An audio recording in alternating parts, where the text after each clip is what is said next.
Live from downtown Detroit, Local 4 News starts right now.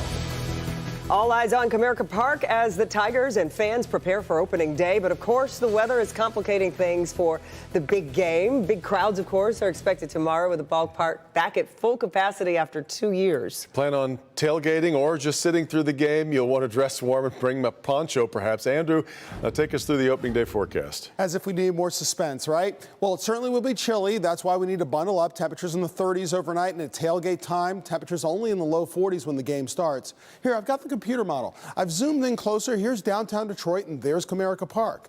Clouds overhead as we go through the 11 o'clock hour tonight, and overnight tonight, not much in the way of rain. But look for the color of green showing up here on the map. So far, nothing when we wake up on Friday. In fact, the first bits of green don't show up until around 11 a.m. or noon time, around tailgate time, which represents the chance of a few scattered sprinkles or even some light rain. But the Tigers have played through worse. But notice, it's all spotty and it's all on and off. So it's dry during the middle of the game, innings 1, 2, 3, 5, maybe up to the 7th inning. Then toward the end of the game, after the 7th inning stretch, another batch of green. So another chance of a spotty shower or two, most likely toward the end of the game, while it stays chilly the entire time. And I wouldn't rule out the possibility of a rumble of thunder or two, not necessarily in downtown Detroit, but other places in southeast Michigan, because all of southeast Michigan has a chance of these showers. But I digress. Let's talk about the Tigers' forecast. Temperatures will be in the 30s to about 40 degrees by 10 a.m. By the time of the first pitch, right around 1 p.m., only 43 degrees. This is why you need your Tigers sweatshirt under your coat or jacket. Maybe a Tigers knit hat would be good, too, to stay warm.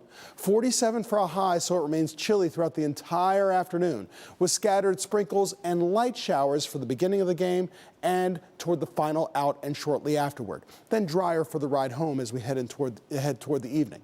But remember, this game against the White Sox, it's actually a series through Saturday and Sunday. So we'll talk about your full weekend forecast in minutes. All right, Andrew. Tonight, 3 teenagers, not even old enough to drive, arrested for leading 4 local police departments on a chase after stealing a car. Our Victor Williams is live in Inkster tonight. Victor, you talked to the woman who owns that car. Yes, that's right. And this woman never thought that she would have been victimized right in her home city. But now she has a warning for others.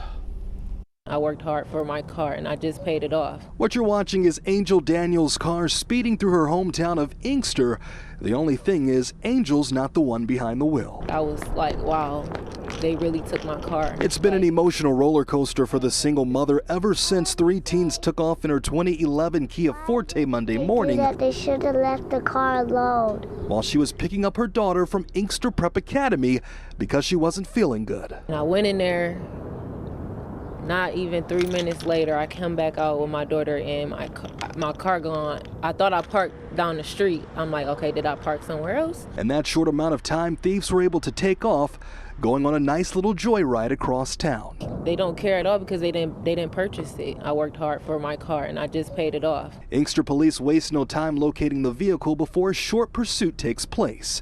It's all ended with a pit maneuver before the teens are taken into custody. Now Angel has to pay for repairs herself. You deserve the consequences. I mean, that's just life, whether you're a teenager or not. And she has a message for those who might find themselves in a similar time crunch. No matter what the situation is, no matter what's going on, take your keys out your car, lock your car.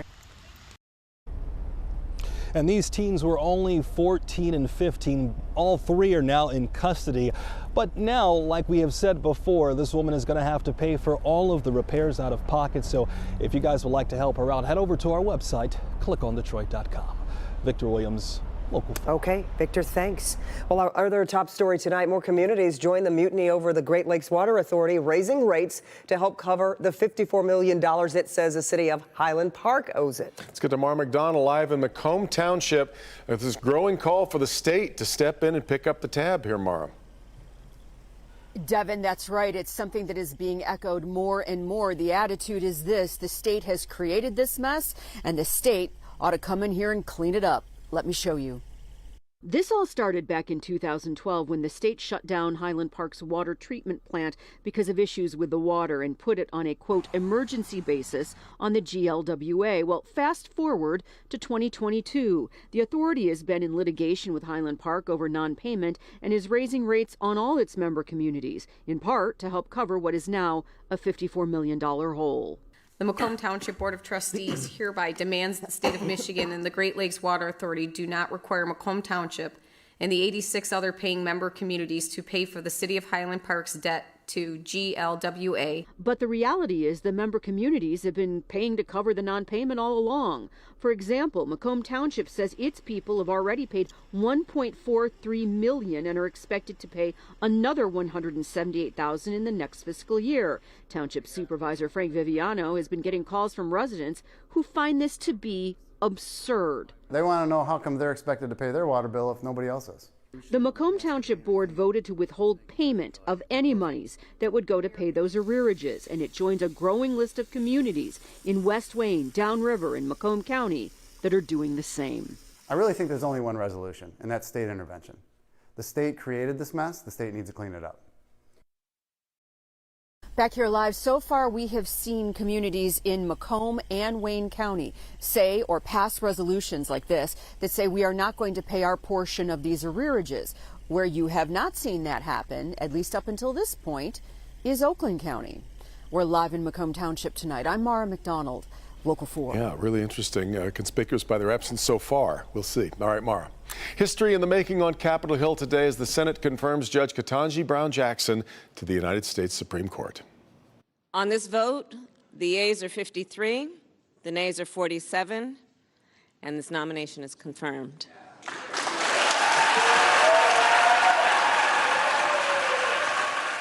All the Democrats and, in the end, 3 Republicans voting in Jackson's favor, making her the first black woman to serve on the nation's highest court. The confirmation now giving President Biden a bipartisan endorsement for his promised effort to diversify the Supreme Court. The President and Jackson will address the nation tomorrow from the White House.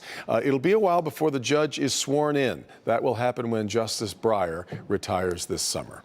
2 lawsuits filed in Michigan today to protect abortion rights. Governor Whitmer suing to overturn Michigan's 1931 ban on abortion. That Michigan law would be enforceable should Roe versus Wade be overturned by the U.S. Supreme Court. That's an issue that the High Court, we know, is set to consider. Planned Parenthood also filed a lawsuit today. The group Right to Life Michigan says it will defend the law. What we expect our Michigan Supreme Court to do is to acknowledge that under the Due Process Clause and under the Equal Protection Clause, Michigan women have the right to privacy, the right to bodily autonomy. I think about it as a life of an unborn child. It's a human right to exist. And that right is being stripped from 95 babies today in the state of Michigan. Attorney General Dana Nessel and 6 prosecutors from across Michigan say as long as they're in office, they will not prosecute abortion clinics or women who receive abortions. New at 10, President Biden's vaccine mandate for all federal employees is upheld by a federal appeals court. The panel in New Orleans reversed a lower court decision in a 2-to-1 vote. The judges ordered a lawsuit challenging the mandate be dismissed, but attorneys for the Biden administration argued the president is the head of the federal workforce, which gives him the same authority as a private CEO to require employees to be vaccinated. Tonight, new actions taken by Detroit police against one of their own officers accused of sexually assaulting a minor. The Board of Police Commissioners suspended Michael Carson without pay. He's a 20-year veteran of DPD, charged with 2 counts of first-degree criminal sexual conduct for a case against a minor in West Bloomfield. His next court date is April 11th. A new look tonight inside the arrest of State Representative Mary Cavanaugh. Cavanaugh was charged with driving under the influence. Livonia police say she was swerving on I-96 with 2 flat tires. This was back in February. If convicted, it would be her second OWI offense. Tonight, our Megan Woods has body camera video of the arrest. In this video, you see State Representative Mary Cavanaugh not only get pulled over by police, but taking sobriety tests and ultimately getting arrested. All right, Mary, so what happened to your tires? Both tires on the driver's side were flat. That's what initially caught the attention of the officer who pulled her over. He also wrote she was swerving in and out of lanes on I-96. You were coming back from Lansing? Okay. So I didn't see you on Merriman? Okay. Where are you coming back from? Lansing. But you're on Merriman. Kavanaugh said she didn't know what happened to her tires. It takes her a minute to find her license. Then the officer says, How much have you had to drink tonight? 2 glasses. 2 glasses of what? Red wine. When asked to take that breathalyzer test, Kavanaugh replies, So I'd like to wait. You like to wait? Yeah. Wait, what do you mean wait? Eventually, she takes the test. There you go, go, go, go, go, go. All right. Mary, legal limit in Michigan is a .08, okay? You blew a .176. That first breathalyzer result is just an estimate, but enough for an arrest. A blood test taken later, according to the police report, showed her level to be .20. That result is what's admissible in court. Her attorney, Todd Perkins, said she is seeking treatment for her alcohol addiction, but hopes this situation doesn't jeopardize her job as a state representative. She's never left work. She's never not been accessible to her constituents. And she's able to do these things and continue to seek the necessary counseling and support that she would need to grow. In a statement posted on Kavanaugh's Instagram, she talks about how she intends to address this situation further, but that will be at a later time. She also apologizes to her community and colleagues for causing this distraction, and she asks for grace, stating, "What I can offer you is the very real truth that addiction is a hard road to travel. It is a road that may get easier with education, counseling, and treatment, all of those which I am fully engaged." In Detroit, I'm Megan Woods, Local 4. Hours from now, the 5th day of jury deliberations will get underway in the trial for 4 men charged in the plot to kidnap Governor Whitmer. The jury says it wants to look at evidence related to explosives. All 4 men face the possibility of life in prison. Sean Lay will be in Grand Rapids tomorrow as the jury deliberations continue, and we'll bring you any updates just as soon as they occur. Right now, countries around the world are looking for new ways to punish Vladimir Putin while Ukraine is begging for help to fight off the Russian invasion. Today, the United Nations General Assembly voted to suspend Russia's membership on its Human Rights Council. Congress has voted to suspend normal trade relations with Russia. Some NATO countries are ramping up the supply of weapons they are sending to Ukraine. Ukrainian officials are trying to bulk up their forces for an expected showdown with Russia in eastern and southern Ukraine. We'll be back in 90 seconds with Andrew. Another look at the opening day forecast and the warm-up that's going to follow. Stick around. First, though, a look at what we are already working on for tomorrow morning. Weekend construction. The orange barrels will be out across Metro Detroit.